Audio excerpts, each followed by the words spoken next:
26 तारीख को गणतंत्र दिवस जब मन रहा होगा, पूरा देश मनाएगा, तो हमारी पार्टी का पूरा संगठन गांव स्तर पर इस कार्यक्रम का आयोजन किया। पूर्व में भी समाजवादी पार्टी गणतंत्र दिवस के दिन सभी लोग बैठ करके संविधान पर और हमारे पूर्व में जो लोगों ने आजादी दिलाई है उनको हमेशा याद किया है। और बीजेपी ने मिलकर के खासकर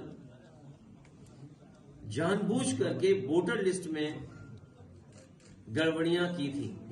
इलेक्शन कमीशन ने नोटिस दिया था समाजवादी पार्टी को कि आपने किस आधार पर कहा है कि समाजवादी पार्टी के वोट काटे गए हैं। वोटर लिस्ट में नाम थे, उन्होंने वोट डाला था, लेकिन 2022 में डिलीट वोट कर दिए थे। उनके बाकायदा एफिडेविट देकर के इलेक्शन कमीशन को शिकायत की थी। मैं अपने प्रेस के साथियों का धन्यवाद देना चाहता हूं। मैं सभी प्रेस के साथियों का धन्यवाद देना चाहता हूं। लगातार समाजवादी पार्टी और यहां पर पार्टी के सभी वरिष्ठ नेता समय समय पर बैठे हैं, समय समय पर संगठन की बैठक भी हुई है। आज ये महत्वपूर्ण बैठक भी है जिसमें बहुत सारे समाजवादी वरिष्ठ नेता जो पूर्व में लोकसभा में रहे, विधायक रहे या एमएलसी रहे, उनके बीच में बैठक हुई है। कुछ बातों पर चर्चा की है हम लोगों ने। आने वाले समय में 26 तारीख को गणतंत्र दिवस जब मन रहा होगा, पूरा देश मनाएगा, तो हमारी पार्टी का पूरा संगठन गांव स्तर पर इस कार्यक्रम का आयोजन करेगी। पूर्व में भी समाजवादी पार्टी गणतंत्र दिवस के दिन सभी लोग बैठ करके संविधान पर और हमारे पूर्व में जो लोगों ने आजादी दिलाई है उनको हमेशा याद किया है। और वहीं 23 तारीख से जो नई वोटर लिस्ट आई है वो महत्वपूर्ण चीज है। पिछली बार भी ये शिकायत थी और हर स्तर पर शिकायत हुई थी कि इलेक्शन कमीशन और बीजेपी ने मिलकर के खासकर जानबूझ करके वोटर लिस्ट में गड़बड़ियां की थी और गड़बड़ियों की शिकायत भी हुई। उन शिकायतों का निराकरण नहीं हुआ।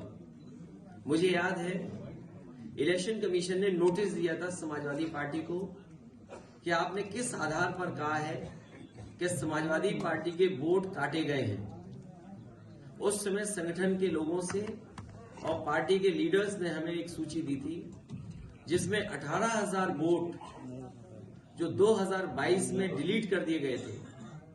जिन लोगों के 2019 में वोटर लिस्ट में नाम थे, उन्होंने वोट डाला था, लेकिन 2022 में डिलीट वोट कर दिए थे। उनके बाकायदा एफिडेविट देकर के इलेक्शन कमीशन को शिकायत की थी, लेकिन इलेक्शन कमीशन ने किसी भी आरओ या किसी अधिकारी के खिलाफ कोई कार्रवाई नहीं की।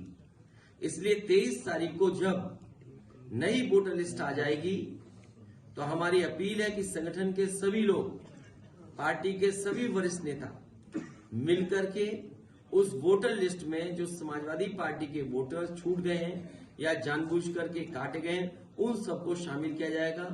हमारे बीएलए जो एजेंट्स हैं उन लोगों का सहयोग लेकर के हमारी लीडरशिप उनको समय समय पर गाइड करेगी। इसी के लिए बैठक बुलाई गई। हमारी और आरएलडी जयंत चौधरी की बात अच्छी हुई और हम दोनों ने मिलकर के 7 सीटों पर चर्चा की है।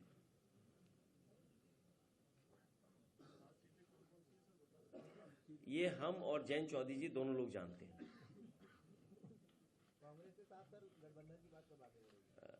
कांग्रेस के साथ भी गठबंधन की बात हो रही है। कई बैठक दिल्ली में हो चुकी है, बहुत जल्दी और बैठक होगी और उसका भी रास्ता निकाल लिया जाएगा। इंडिया गठबंधन मजबूत हो। सवाल सीट का नहीं है, सवाल जीत का है। जीत के आधार पर हम सब लोग मिलकर के फैसला लेंगे।